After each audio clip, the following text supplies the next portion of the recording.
Puntland Post. warar sugan iyo warbixino dheelitiran. wasiir dhawaan waxa Buuhoodle safar ku tagay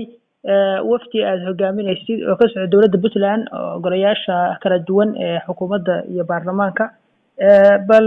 faahfaahin naga sii safarkaasi iyo waxyaalaha ka soo qabsoomay. aad iyo aad u mahadsantahay adar safarkaas aanu ku tagnay Buuhoodle waa run iyo gobolka Cayn waxaanu ka koobnay wafdi aan hogaaminay isugu jira xildhibaano iyo wasiiro wafdigaasi waxaanu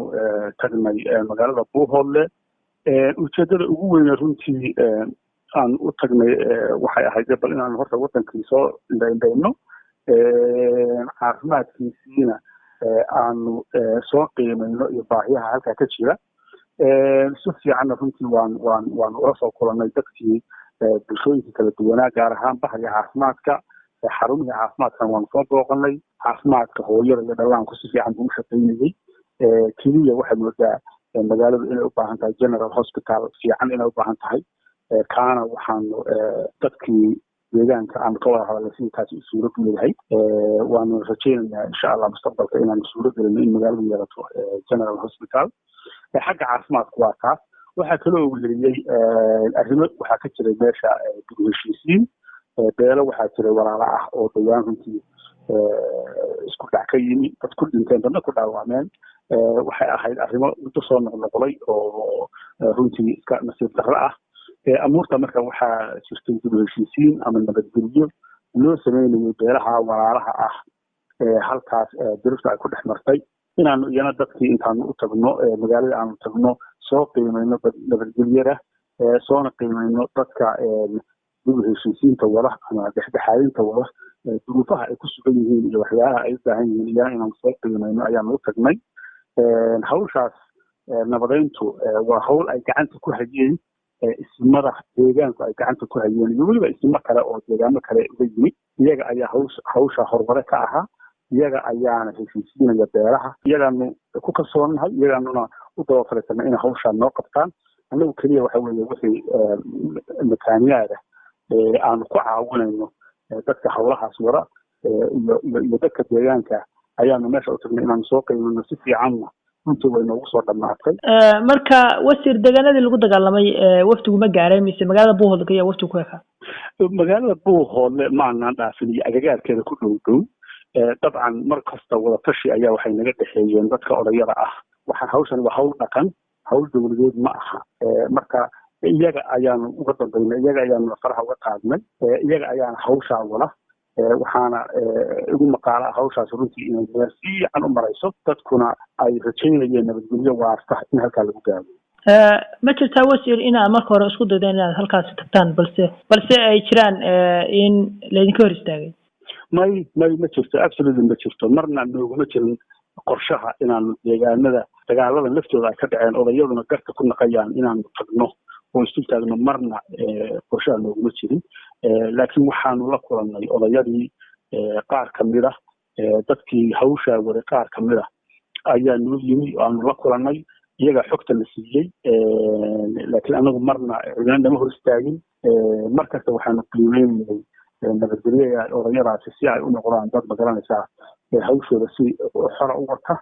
waxaa jirta in garaadka guud ee deegaanka uu sheegay in Puntland Somaliland midna aysan arrintan u oolin ay tahay arrin nabadeed oo dadka deegaanka ay tahay in isimadu ay go'aan ka gaaraan marka horeba haddii sidaas garaadku sheegay maxaa keenay in Puntland wafdi u tagto markaanu kasoo noqonay ayaa garaadku hadalkaa jeediyey runtiina waa intii anagu aan ka sheegay khudbadeeda Buuhoodle bay ahayd taa garaadku sheegay oo ahayd in anagu ka Puntland ahaan aan odayada ku kalsoonahay isimada iyo garaadada hawshaan aan iyaga u daba fadhiisanayno waxa uu caqabadu ka jirtay dhinacaas Somaliland oo runtii farafarayn badan ay ka dareemayeen ayuunbaa magaranaysaa aan u fahmay in message-ku ku socday laakiin anagu markasta mowqifka garaadku uu sheegay baanu taagnay in faraha looga qaado isimada faraha looga qaado hawshan dagaalo badan oo hadda ka hor soo noqnoqday baa jira oo beelaha deegaankaasi ay ku dhex mara inta badanna aakhirka waxaa caddaata in arrimo siyaasadaysan oo xagga Somaliland ka socda ay ku jireen oo ay tahay sababta dagaaladaasi inta badan aanu u dhammaan waa qorshe deegaanka laga yaqaan oo somaliland inta badan ay isticmaalaan si ay beelaha isugu diraan marka dhibaata u dhacdana ay u helaan marmarsiinyo ay ku yimaadaan marka waa wax iska caadi oo laga yaqaano deegaanka in ay somaliland sidaa isticmaasho runtiina waa arrin ayaan darro ah in beelaha inta la isku diro lagaga faa'iidaysto siyaasad ama dhul lagu qabsado lagaga faa'iidaysto waa arrin ayaan darro ah oo mudan in laga waantoobo oo arrintaa la iska daayana waa arrin mudan waana arrin la ogyahay runtii in deegaanka falalkaas oo kale laga sameeyo wasiir laakiin soo ma habboonayn in haddii somaliland ay beelaha isku dirayso puntland ay arrintaa tallaabo ka qaado oo maadaama maamul uu hawsha faraha kula jiro maamulka kale ay ahayd inuu jawaab ka bixiyo maamulka